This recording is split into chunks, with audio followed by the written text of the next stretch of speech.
आपका सबसे बड़ा दुश्मन शैतान नहीं है। एक बार शैतान परमेश्वर के सामने गया, कहता तेरे लोग बहुत खराब है, कहता छींक भी आए, कहता मेरा नाम लगा देते हैं।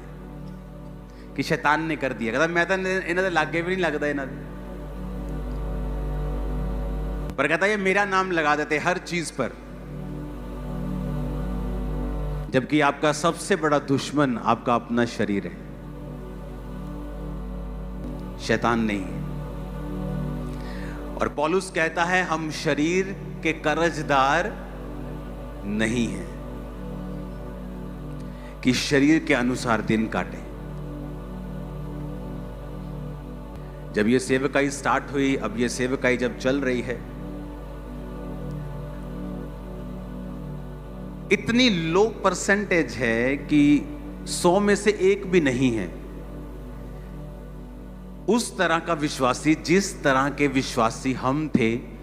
हमारी टीम जब चलती थी परमेश्वर में, दिखते नहीं विश्वासी वैसे। पूछो रोजे रखते हो? नहीं, हफ्ते में एक बार। और हमारी टीम में ऐसी लड़कियां मौजूद थी, 22-23 साल की उम्र में शादी हो गई, एक बच्चा हो गया। उसके बाद जब वो प्रभु में बढ़ी तो हस्बैंड शराबी था, नशेड़ी था, छोड़ के चला गया, वो सेवा में चली गई। आज वो दादी बन गई। जब मतलब वो उस समय 1.5 उम्र में थी, मैं बच्चा था, 19 साल का था। आज वो दादियां बन गई। सारी उम्र बिना शादी के सिर्फ सेवा, हफ्ते में 3 दिन रात के उपवास। और आज आप में से कितनों ने रोजे रखे होंगे मेरी शादी हो जाए, और उसको बोलते थे शादी कर लो सिस्टर। नहीं, शादी करूंगी तो सेवा से थोड़ा हट जाऊंगी, शादी नहीं करना।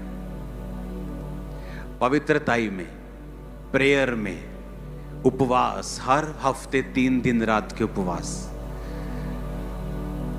और हमारी टीम का हाल ऐसा था, जब हम सोमवार, मंगलवार, बुधवार, वीरवार, शुक्रवार 4-5 दिन लगातार खा लेते थे ना, तो ऐसा लगता था कि शरीर की इच्छा पूरी कर रहे हैं। हम शरीर के कर्जदार बन गए हैं कि जो शरीर मांग रहा है उसे दे रहे हैं। तो पौलुस कहता तुम शरीर के कर्जदार नहीं हो। और उसी टीम में लड़कियां होती थी, 40 रोजे रख के प्रार्थना करती थी मेरा हस्बैंड मुझे मिले, प्रभु मेरे हस्बैंड का इंतजाम कर। और उसी टीम में लोग होते थे जो बोलते थे कि हमें परमेश्वर की आत्मा में बढ़ना है, मुझे प्रेयर करनी है, मुझे आत्मा में बढ़ना है, मुझे पवित्रताई में बढ़ना है।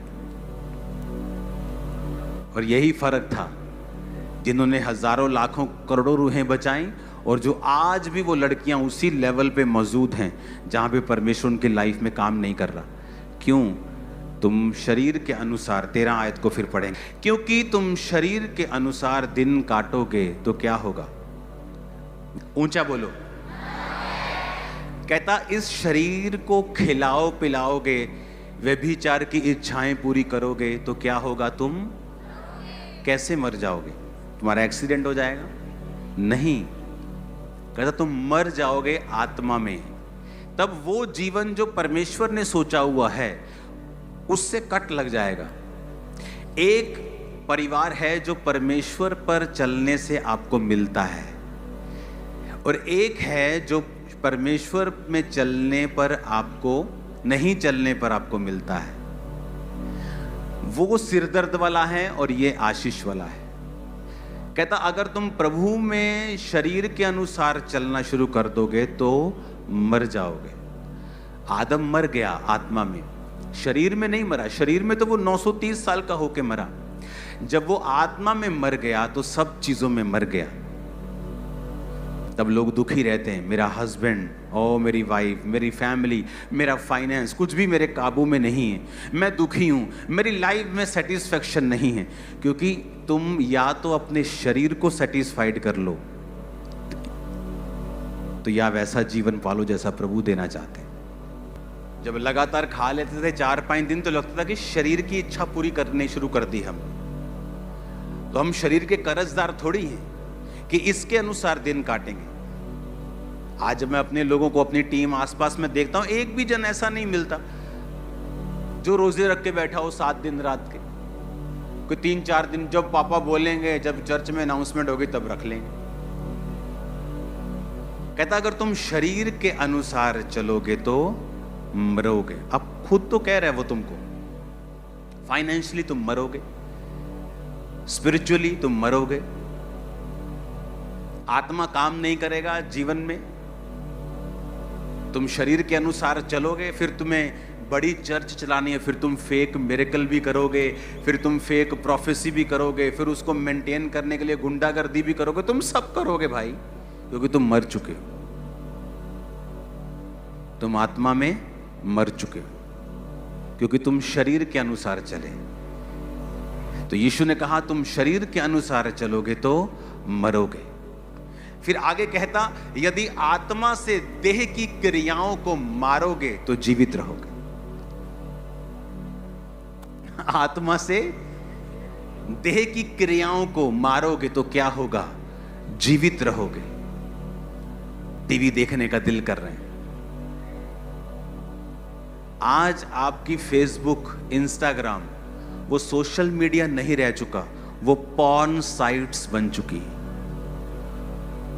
जहां पर अर्धनंगी लड़कियां आपको 24 घंटे डांस करती मिलेंगी। तो आपको क्या लगता है कि अगर आप 24 आवर इंस्टा और फेसबुक पे हैं, आपकी स्पिरिचुअल लाइफ अच्छी होगी? आजकल वेश्याएं एक जगहों पे नहीं मिलती, आजकल वो ऑनलाइन मिल जाती हैं। एक समय होता था वो वहां पे रेड लाइट एरिया है, अभी तो सब रेड लाइट है। फोन खोलो, red light, blue light, pink light सब मिलता है। तो यीशु ने कहा तुम शरीर के कर्जाई नहीं हो। आप बोलते हो कि बहुत मैं कड़ा तेरा कर्जदार हूं, तेरी गल मन। तो यीशु ने कहा तुम शरीर के कर्जदार नहीं हो, आत्मा से शरीर की क्रियाओं को मारो तो जीवित रहोगे। जोर लगाने की जरूरत नहीं पड़ेगी तुम्हें फिर सेवा चलाने के लिए, बिजनेस चलाने के लिए। आत्मा तुम्हें गाइड करेगा, तुम्हारी अगुवाई करेगा, परिवार में आसानी होगी, लाइफ आसानी से चलेगी। जहां से मैं निकला हूं फुल टीम रोजे रखती थी, रोज हर हफ्ते 3 दिन रात 3 खत्म, 3 दिन के शुरू, प्रार्थना सुबह शाम। कहां मिलती कलीसिया अब ऐसी?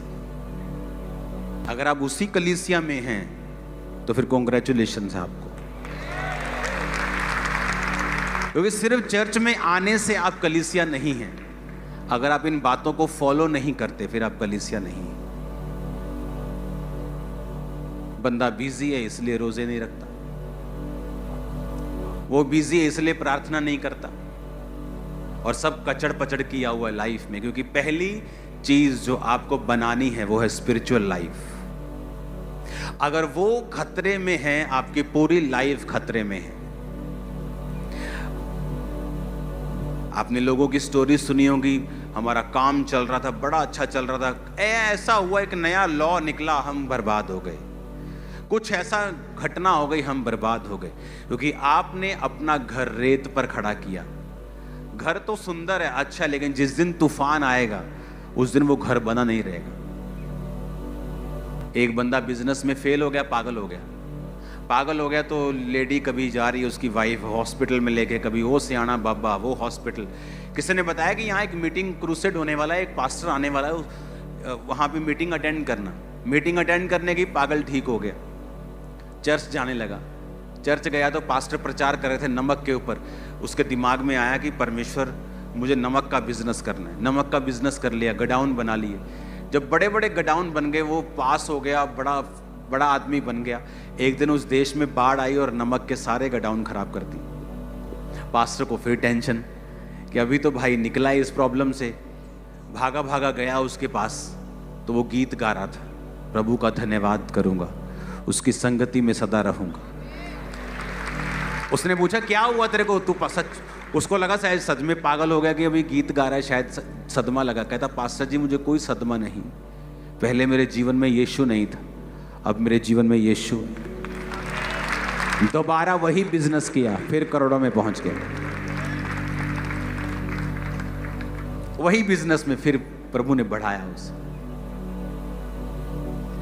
स्पिरिचुअल लाइफ पहले नंबर पे है, क्योंकि यीशु ने कहा अगर आत्मा के अनुसार चलोगे तो जियोगे, शरीर के अनुसार चलोगे तो मरोगे।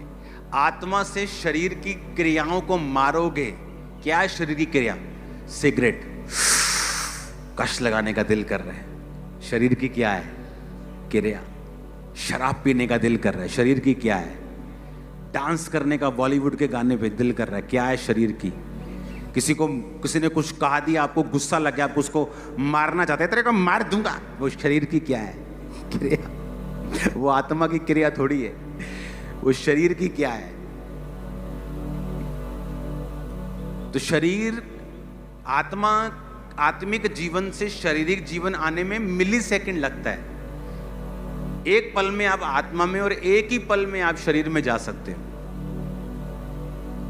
तो पौलुस कहता मैं अपने शरीर को मारता, कूटता और वश में लाता हूं। कैसे मारता? मुक्के मारता था वो। कंट्रोल में करना अपने आप को, कंट्रोल में रखना अपने मोबाइल को, अपने बोल को, प्रेयर लाइफ को, फैमिली को। परमेश्वर कहता मैं सदोम को नाश कर रहा हूं, मोरा को नाश कर रहा हूं, पर मैं जो नाश कर रहा हूं क्या मैं अपने दोस्त से छुपा के रखूं? कौन था दोस्त? अब्राहम। परमेश्वर सोच रहा है देखो मैं अपने दोस्त से छुपा के रखूं? नहीं, मैं इसको बताता हूं। वो अब्राहम को बताने लगा।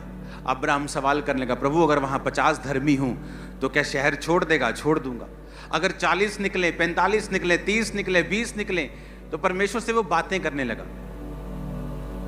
परमेश्वर कहता ये मेरा दोस्त है। पता है क्यों? कहता क्योंकि अब्राहम अपने बाद अपने परिवार को भी आज्ञा देगा कि यहोवा की विधियों पर, कि मेरा पैसा पुत्र तेरा उदों ही है जब तक परमेश्वर तेरी जिंदगी च। Strong decision. आज आपकी बेटी व्यभिचार में हो, बेटा व्यभिचार में ना, मैं तानी अपने बच्चों ਨੂੰ फोर्स करता है, ये जिथे जाना चाहते हैं उत्थे जा सकते हैं। तुम्हारे बच्चे, यीशु ने कहा अगर तुम छड़ी नहीं चलाओगे तो तुम बुरे पेरेंट्स हो, तुम बुरे माता पिता हो। अब्राहम कहता तुम्हारी ऐसी की तैसी न्याणियों, आप परमेश्वर है यहोवा, इस तो इलावा जे इधर उधर देखिया तो कंगाल कर देना तन। समझ आए? स्ट्रॉन्ग डिसीजन परमेश्वर के लिए। अगर आप खड़े रहेंगे तो प्रभु आपके साथ खड़ा रहेगा। आप प्रभु के वचन के साथ नहीं खड़े रहे, आपने किसी चीज पे स्टैंड नहीं लिया। आपकी बच्ची बिगड़ती रही, मम्मी सोचती रही नहीं घर च कलेश होगा। वो कब छोटा सांप उत्पत्ति वाला प्रकाशित वाक्य में अजगर बन गया, पता ही नहीं चला। वो छोटा सा पाप कब आपकी बेटी के अंदर ऐसे बड़े गुनाह पैदा कर देगा कि वो कभी अपनी मैरिड लाइफ में सेट नहीं हो पाएगी, अपनी लाइफ में कभी सेट नहीं हो पाएगी, क्योंकि उसकी मां ने उसको रोका नहीं। कहता शरीर के अनुसार चलोगे तो मरोगे। तुम्हारे दिल में कोई घुस नहीं सकता। तुम आंखों से देख रहे हो, व्यभिचार कर रहे हो, शरीर की क्रिया है। कहता इससे तुम्हारा जीवन में मौत एंटर करेगी। फिर तुम लाख कोशिश करोगे तुम्हारा बिजनेस जीवित हो, कमेटियों पे कमेटियां उठाओगे और सब बीच में आएंगे और मर जाएंगे। क्योंकि अगर तुम्हारे अंदर जीवित है तो सब मुर्दा चीजें आएंगी और जीवित हो जाती हैं। अगर मरा हुआ है तो सब जो जीवित भी आते हैं वो भी मर जाते हैं। तब वो कमेटियां काम नहीं आती, वो काउंसलिंग काम नहीं आती, वो रिश्तेदारों की गई हेल्प काम नहीं आती, क्योंकि जीसस ने कहा अगर शरीर के अनुसार चलोगे तो मरोगे। और वो ये कह रहा है, कहता तुम शरीर के कर्जदार थोड़ी हो, तुम शरीर के कर्जदार थोड़ी हो कि तुम शरीर के अनुसार दिन काटोगे। तुम्हें अच्छा लग रहा है क्योंकि वो लड़की के अंग तुम्हें नजर आ रहे हैं, तुम शरीर के अनुसार दिन काट रहे हो। फिर मौत का भी इंतजार करना, क्योंकि जो तुम्हें परमेश्वर तुम्हारी लाइफ में करना चाहता है वो कभी नहीं होगा। उस पोजीशन पे तुम स्टक हो जाओगे। अपने पड़ोसी को बोलो, शरीर के अनुसार चलोगे तो मरोगे, आत्मा से देह की क्रियाओं को मारोगे तो जीवित रहोगे। कैसे पॉसिबल है? वही शरीर हमारे हैं, वही आपके हैं, वही पौलुस के थे कि शरीर की इच्छाओं को काबू में रखना है। मैरिज नहीं हुई फिर भी पाप में नहीं गिरना। Fasting, prayer, fasting, prayer, fasting, कब्जा करना अपने ऊपर। हर टाइम प्रेयर, हर टाइम फास्टिंग, प्रेयर, फास्टिंग। आपके शरीर को समझ अगर आप दिन रात के रोजे रखेंगे, आपको मालूम होगा कि आप अपने शरीर के ऊपर कब्जा कर रहे हो। आप उसे वो नहीं दे रहे जो वो मांग रहे हैं। उनका शरीर हावी होता है जो फास्टिंग नहीं करते और प्रेयर नहीं करते। उनके शरीर हमेशा हावी रहते हैं। वो फोन पे कुछ देखेंगे, कुछ गलत आ गया, उसको कभी रिजेक्ट नहीं कर पाएंगे, पूरा देख के बोलेंगे प्रभु जी अग्गो नहीं देखता। फिर अगली रील, फिर कहेंगे प्रभु जी चलो आज अग्गो नहीं देखता। फिर तीजी, प्रभु जी अग्गो नहीं देखता। प्रभु कहता कोई नहीं गिनी जा तू, मैंने 10 दी जो हो गई हैं तेरिया 500-700। क्यों? क्योंकि शरीर क्या है? हैवी। ना प्रेयर लाइफ है ना फास्टिंग है। जिस दिन 7 दिन रात के रोजे रखे होंगे, तुम्हें लगेगा तुम मुर्दा हो इस दुनिया के लिए, और आत्मा में तुम्हें लगेगा कि तुम पहाड़ उखाड़ दोगे। हालेलुया। शरीर में वो लोग फाइट कर रहे हैं जिनकी प्रेयर लाइफ कम है और फास्टिंग कम है, वो फाइट कर रहे हैं। और जो फाइट कर रहे हैं शरीर में, वो अगले लेवल पे नहीं जा पाते। क्यों? क्योंकि अभी वो उसी लेवल पे फाइट कर रहे हैं। अभी वो 8वीं क्लास में फाइट कर रहे हैं, तो परमेश्वर उनको अगली क्लास में नहीं लेके जा रहा, क्योंकि अभी शरीर के साथ फाइट चल रही। मैंने नहीं करना, मैंने करना है, मैंने नहीं करना, कर ले, नहीं करना, करना है, नहीं करना, बस इसी में उनकी लाइफ जा रही है। लेकिन जब आप अपने आप को डिवोट करके, अपने आप को अलग करके, अपने आप को टीवी से, दुनिया से अलग करके आप अपने आप को दे दोगे परमेश्वर के लिए, और अपने आप को मुर्दा समझ लोगे। मुर्दे को भूख लगती है, मुर्दा शादी करना चाहता है। शादी करना बुरी बात नहीं, लेकिन अगर आपको व्यभिचार की प्रॉब्लम है और आप सोचें शादी करके मैं सुधर जाऊंगी, शादी करके भी आप सुधरेंगे नहीं, क्योंकि वो स्पिरिट है, वो जाएगी नहीं। आपको अभी अपने शरीर के ऊपर कब्जा करना पड़ेगा ताकि आप जयवंत जीवन जी सकें। मोर प्रेयर, मोर फास्टिंग, और प्रेयर और फास्ट, और प्रेयर और फास्ट।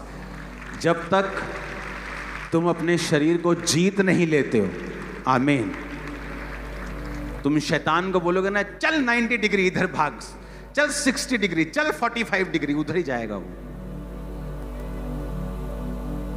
लेकिन अब जब तुम शैतान को बोलते चल भाग जा, कहता कोई नहीं, जाने रोटी खा लिए, पहले तेरे घर मटर पनीर बहुत टेस्टी बने हैं, पहला वो खा लिए, क्योंकि आपके पीछे एनर्जी नहीं है।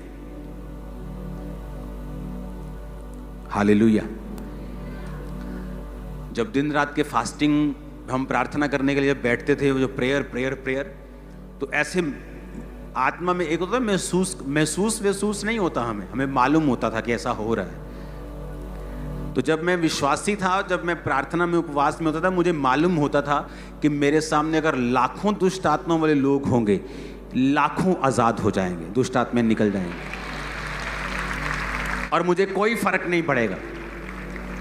वो मालूम होता था, वो एनर्जी, वो फायर, वो परमेश्वर की सामर्थ आपके अंदर है, आपको मालूम होता था उस स्पिरिचुअल लाइफ में। पता नहीं लोगों को कैसे टाइम मिल जाता है। चर्च खत्म होने के बाद खाना खाते वक्त आप 15 लोग बैठ के चुगलियां कर रहे हैं, ही हु हा हा हु। मेरी लाइफ कभी ऐसी नहीं थी। जब तक ऐसी थी मेरी लाइफ खाली रही, मसा नहीं था। और हम महसूस करते थे कि यार अभी तो प्रेयर करके हटे, लेकिन खाली खाली क्यों लगता है। क्योंकि जैसे प्रेयर खत्म होती थी, लड़के लोग हम बैठते थे और गंदे मजाक करते थे। तो मजाक चलता था, वैसे लाइफ व्यभिचार में नहीं थी, लेकिन मजाक करते थे, अलग अलग अलग, ही हु ठट्ठा। जब समझ आई, अपनी लाइफ को अलग किया, जो अंदर जा रहा था फिर वो अंदर ही रह रहा था, शेद वाली थैली से बाहर नहीं आ रहा था। मैं तो हैरान हूं जब मेरे को मालूम होता है लोग चर्च से उठकर जब ऑफिस में जाते हैं, इधर बैठ 15 लोग बैठे, चुगलियां चल रही हैं, खाना चल रहा है, बातें चल रही हैं। जहां ज्यादा बातें होंगी वहां ज्यादा अपराध भी होगा। क्रिश्चियन लाइफ एक बड़ी अजीब लाइफ है। या तो इसमें अपनी लाइफ को बनाकर ऐसी टेस्टिमनीज पैदा कर लो जो दुनिया में कहीं नहीं, या फिर आराम से चली जाओ जैसे चलते हैं सब। एक पढ़ाई है यूपीएससी, जहां आपकी जान, दिल दिमाग, गुर्दा, दिमाग सब लग जाता है। एक आप आराम से बीए कर लो, उसमें पढ़ना पड़ता है, फ्री नहीं होती, लेकिन अलग तरह की पढ़ाई है। या तो क्रिश्चियनिटी में, मसीही लाइफ में कुछ ऐसा करो कि आपकी टेस्टिमनी बन जाए और आप लाखों लोगों की ब्लेसिंग बन जाओ। फिर या अगर कुछ ऐसा नहीं विचार, फिर आराम से चलते जाओ। हालेलुया। मुझे शुरू से मालूम था इस मिनिस्ट्री की शुरुआत से कि मुझे क्या करना है, मुझे कहां जोर लगाना है, मेरा फोकस क्या है, मेरा टारगेट क्या है। हालेलुया। अपने पड़ोसी को बोलो, तुम शरीर के कर्जदार नहीं हो। फिर से बोलो ऊंची आवाज में। अपने आप को भी बोलो, आंखें बंद करके बोलो, मैं शरीर का कर्जाई नहीं हूं, मैं शरीर की कर्जाई नहीं हूं, मैं शरीर का कर्जाई नहीं हूं। बोलो 7 बार। मैं इसका कर्जदार नहीं हूं। बोलो बोलो 7 बार बोलो।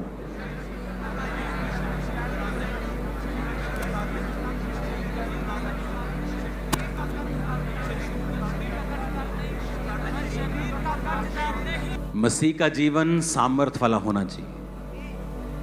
इधर मैंने फास्टिंग रखी होनी, इधर बाइक पे मैं विजिट करने के लोगों के घरों में जब जाता था, मैं आपको एक्सपीरियंस बता रहा हूँ। बाइक हेलमेट लेके मैं चलता था, हेलमेट के अंदर से मुझे सामर्थ्य निकलती हुई दिखती, इतना सामर्थ्य फील होता था मेरे को शुरू से। लोगों को लगता है ये कैसे हो सकता है कि आपने एक चर्च खोली, पहले दिन 15,000 क्रॉस कर गई। ऐसा तो हमने कभी सुना नहीं। कोई चर्च खोलो, उसको 15, 20, 25, 30 साल चलाओ, फिर वो 10-15 हज़ार होती, उसकी भी टेस्टिमनी होती है कि हमारे बाप दादाओं ने शुरू की, आज परमेश्वर ने हमें बढ़ाया। ये कैसे हो सकता है कि पहले दिन चर्च 15,000 क्रॉस कर जाए? अभी तो शुरुआत है, अभी तो नींव बनी, काम तो भी करने हैं और पॉसिबल है आत्मा से। इसलिए जीसस ने क्या कहा? ना बल से ना शक्ति से, उसकी आत्मा के द्वारा सब कुछ होगा तुम्हारी लाइफ में। ना बल से ना शक्ति से, बल्कि उसकी आत्मा के, ऊंची आवाज से बोलो, आत्मा के द्वारा। आमीन आमीन। अब तुम देख लो, बल लगाना है, शक्ति लगानी है, बुद्धि लगानी है कि उसकी आत्मा को लगाना है काम पर। रोमियो 8 की 11 आयत को पढ़ेंगे। यदि उसी का आत्मा जिसने यीशु को मुर्दों में से जिलाया तुम में बसा हुआ है, तो जिसने मसीह को मुर्दों में से जिलाया वो तुम्हारी नश्वर देहों को अपनी आत्मा के द्वारा जो तुम में बसा हुआ है जिलाएगा। कहता वो आत्मा जिसने मसीह को मुर्दों में से जिलाया, कौन सा आत्मा? पवित्र आत्मा। अगर तुम में बसा हुआ है, कंडीशन है, अगर तुम में, तो कहता वो तुम्हारी मरणहार देह को क्यों नहीं जिलाएगा?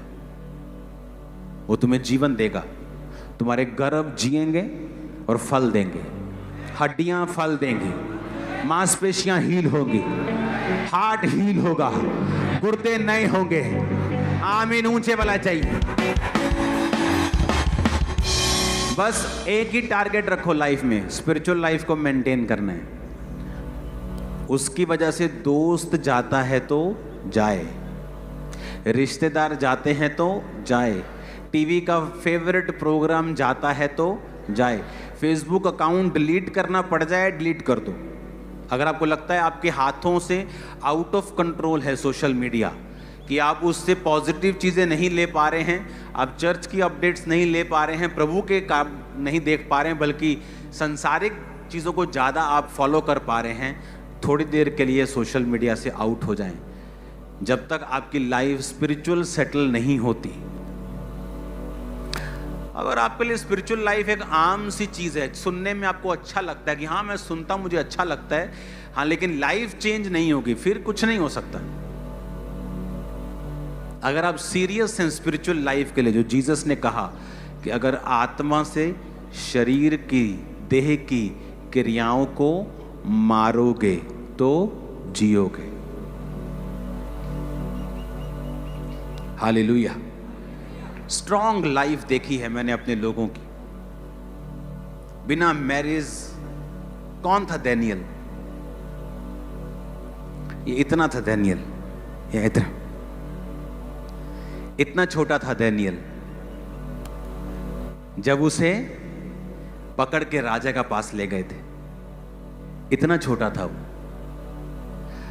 और अगर आप डीप स्टडी में जाएं, बाइबल में ये मेंशन नहीं है, लेकिन ये बात 99% पक्की है कि जब राजा किसी को अपनी टीम में लेके आते थे तो उनके गुप्त अंगों को काट देते थे ताकि वो बच्चे पैदा ना कर सके, खोजा बना देते थे उनको। उसका रीजन क्या था कि जब एक व्यक्ति को खोजा बना के वो अपनी टीम में रखते थे तो वो पता है उसको बच्चे नहीं होंगे, तो फ्यूचर नहीं सोचता वो, मेरी बीवी, मेरे बच्चे, मेरा फलाना, मेरा परिवार, उसको पता है मैं हूं, मर गया तो खत्म।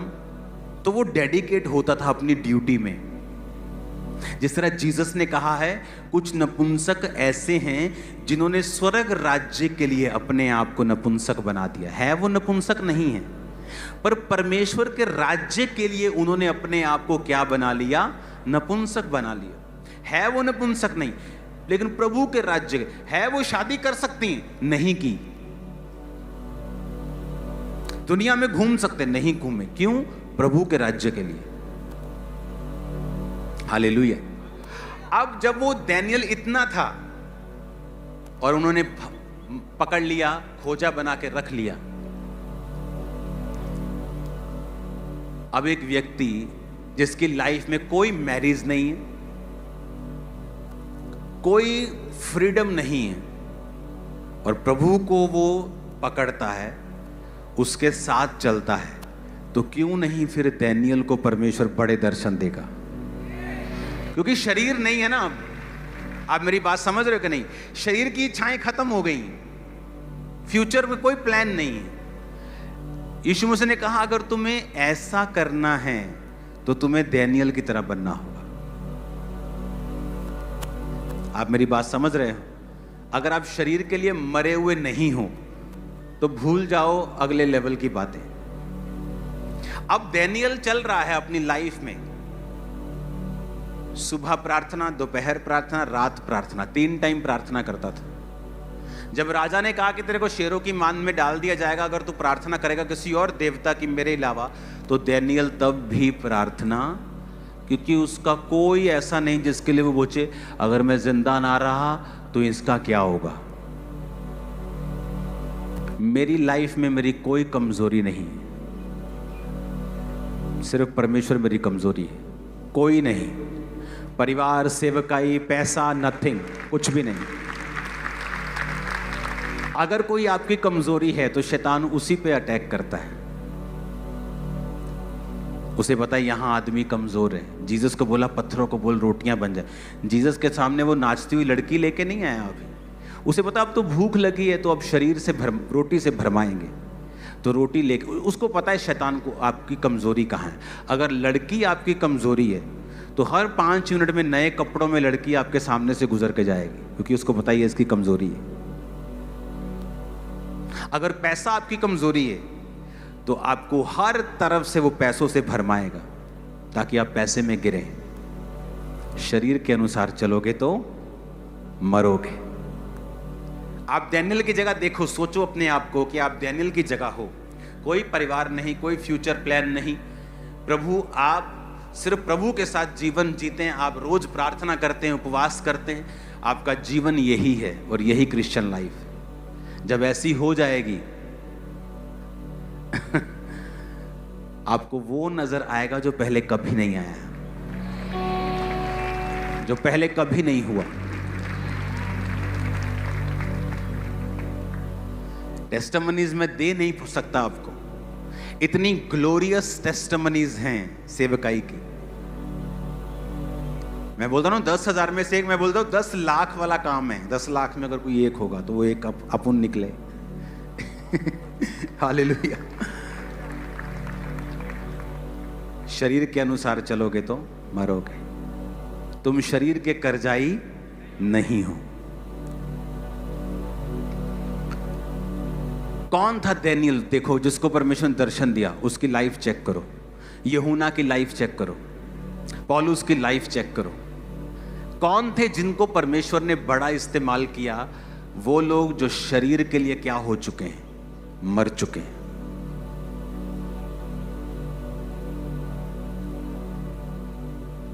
हालेलुया। आप दो लोगों को काम करते देखेंगे ना, एक लड़का लड़की टीम में काम कर रहे हैं, आपको साफ नजर आएगा व्यभिचार उन दोनों की आंखों में, क्योंकि आपको दिखता है, उनको दिखता नहीं। हालेलुया। लेकिन जब दिन आप शरीर जीत लोगे, उस दिन बस परमेश्वर उंडेल देगा आप में। और जब आपको भरेगा ना, वो जो फीलिंग है, वो जो लाइफ है, किसी पॉप स्टार की लाइफ ऐसी नहीं। मैं बता रहा, सब फेल हैं आपके आगे। तैयार हो वैसा जीवन जीने के लिए? मेरा बिलीव है कि आप अपनी डेली लाइफ को ऐसा बनाएंगे। अपने हाथों को उठाओ,